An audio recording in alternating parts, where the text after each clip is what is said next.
के नवनियुक्त आरटीओ सुनील शर्मा ने पदभार संभाल लिया है। खबर संसार से खास बातचीत में उनकी प्राथमिकताएं के साथ नए अपडेट सामने आए, जो जनता के लिए बेहद उपयोगी जानकारी है। मनोज आर्य, खबर संसार के लिए। इस समय हम आरटीओ ऑफिस आए हुए हैं। यहाँ पे नए नवनियुक्त शर्मा जी, सुनील शर्मा जी इनका पूरा नाम है और इनकी तीसरी पोस्टिंग है यहाँ। पहली पोस्टिंग आपकी पौड़ी में, दूसरी देहरादून में और कुमाऊं में ये पहली पोस्टिंग है इनकी।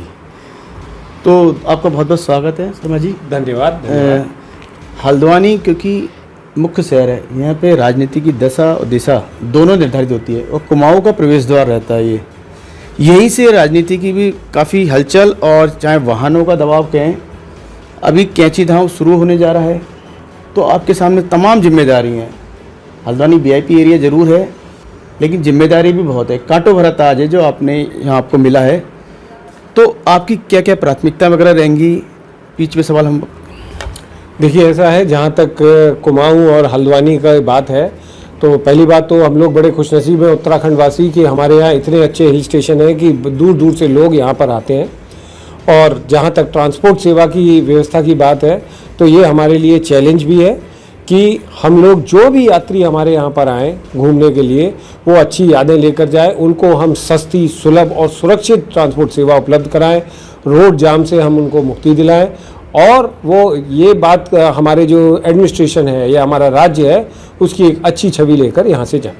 एक सर, जैसी पर्यटन सीजन शुरू होता है और लोकल का ये कैंची धाम है, नैनीताल, भीमताल, भवाली और सातताल वगैरह, ये तमाम ऐसे जगह हैं जहाँ पे लगातार पर्यटक आते हैं।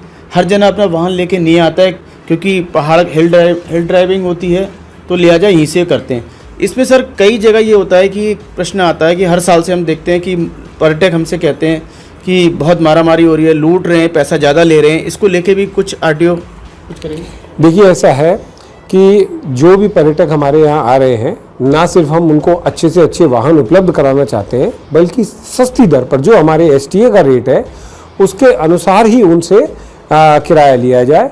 इसके लिए हमारे जो इन्फोर्समेंट दल हैं ये सुनिश्चित करते हैं कि कोई भी व्यक्ति से ना तो कोई वाहन चालक अभद्रता करे, ना ही कोई ऑपरेटर उनसे ज़्यादा पैसे ले और ना ही ऐसी गाड़ी उपलब्ध कराए जो उसके लिए असुरक्षित हो।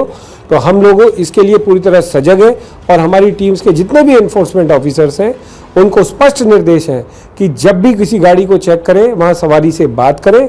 अगर सवारी इस संबंध में कोई शिकायत करती है तो उस गाड़ी ऑपरेटर और वाहन चालक के खिलाफ सख्त से सख्त कार्रवाई करी जाए। अगर उसका परमिट वो हमारे यहाँ फॉरवर्ड करते हैं आरटीए के अंदर तो ना सिर्फ हम सस्पेंशन करेंगे, अगर ग्रेव सिचुएशन होगी तो हम उसको रिवोक करने का कार्रवाई भी करेंगे। सर, आज का एक बयान है नितिन गडकरी जी का कि दिल्ली और मुंबई में आप अगर 3 दिन 4 दिन से इधर ठहरते हैं तो आपको संक्रमण हो सकता है। तो उस हालांकि वो तो बहुत ही, मुंबई और दिल्ली तो बहुत ही ज़्यादा वाहनों का दबाव है, लेकिन अब हल्द्वानी में भी बढ़ने लगा सर इसी दिशा को। तो ये पॉल्यूशन कंट्रोल, क्योंकि अभी तो वन क्षेत्र है, काफ़ी है, लेकिन फिर भी इस चीज़ को एक सिग्नल माना जा सकता है कि मतलब इंडिकेशन खतरनाक रूप में कि इन फ्यूचर में। देखिए, ऐसा है, उत्तराखंड सरकार इसको देखते हुए बहुत सजग है।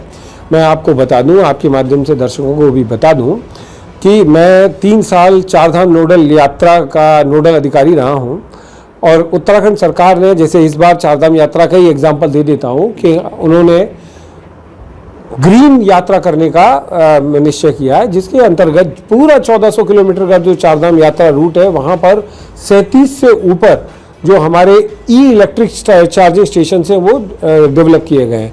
उसी प्रकार से अब हम लोग ये चाहते हैं कि हमारे कुमाऊं के अंदर भी ऐसी व्यवस्था हम बनाएं कि ज़्यादा से ज़्यादा लोग ई व्हीकल लेकर आएँ और उनको हम चार्जिंग इंफ्रास्ट्रक्चर प्रोवाइड करें। ना सिर्फ वो लोग हमारे यहाँ की अच्छी टूरिस्ट स्पॉट्स का आनंद लें, बट उसके साथ साथ उनके वाहनों से हमारे यहाँ पर कोई प्रदूषण की समस्या भी ना हो।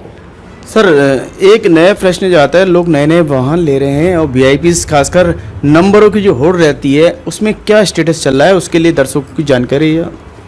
देखिए, ऐसा है, हमारे पास जो फैंसी नंबर्स होते हैं आजकल उसकी वाहन के नेशनल सॉफ्टवेयर से ही बुकिंग की जाती है।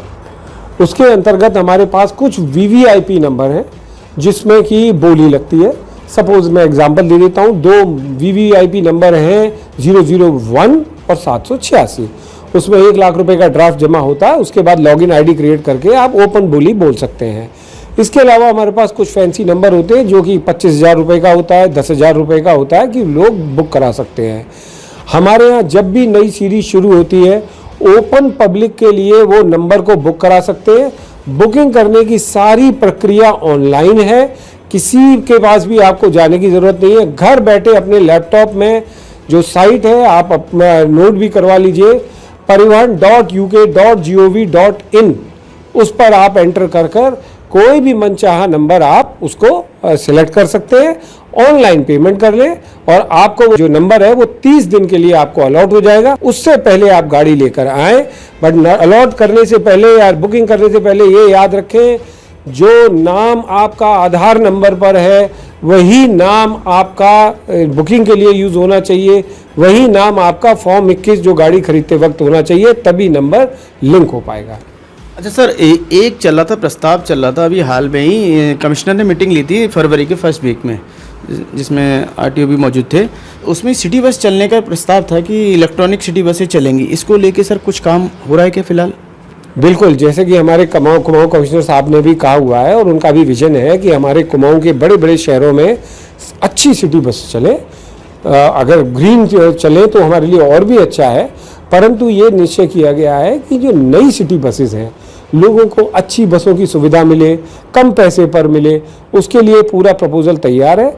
हम कुमाऊं कमिश्नर साहब के सामने फाइनल उसका ड्राफ्ट रख देंगे, उनके साइन करते ही उसको हम लागू कर देंगे, जिसके अंतर्गत एक ओपन पॉलिसी के अंदर लोग आकर उसका अपनी सिटी बस का परमिट ले सकते हैं।